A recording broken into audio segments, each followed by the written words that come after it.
ஓம் உக்கிரநீறு நிறமான சுடலை வைரவா!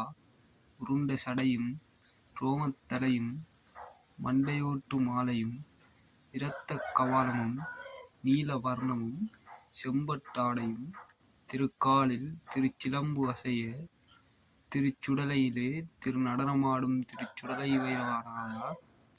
உனக்கு அங்கே இல்லை ஐயா திருநடனம். என் நாவிலும் என் மனதிலும் என் வாக்கிலும் என் நெஞ்சிலும் என் மந்திரத்திலும் வந்து நின்று திருநடனம் புரிந்தருள்வாயே சிவாகா! இந்த மந்திரம் சுடலை வைரவரை வாழையாக்குற மந்திரம்.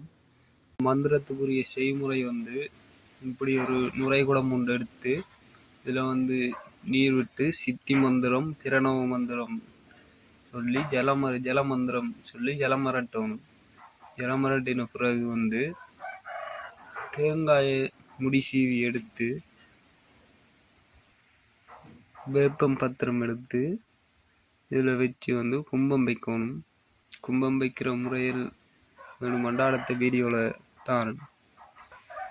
ஏற்கனவே சித்தி மந்திரம் பிரணவ மந்திரம் ஜலமரட்டுற மந்திரம் எல்லாம் யூடியூப்பில் ஷார்ட் வீடியோவில் போட்டிருக்கு. அதில் பார்த்து தெரிஞ்சு கொள்ளுங்க. இதற்கு 3 மடை வைக்கணும் சித்தி செய்கிறதுக்கு.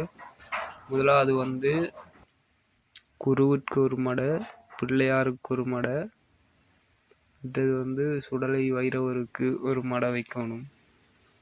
மடை வெற்றிலை பாக்கு பழங்கள் வைக்கலாம். சுடலை வைரவர் சித்தியான பிறகு அவருக்கு கோழிப்பலி சாராயப்பலி கொடுக்கணும்.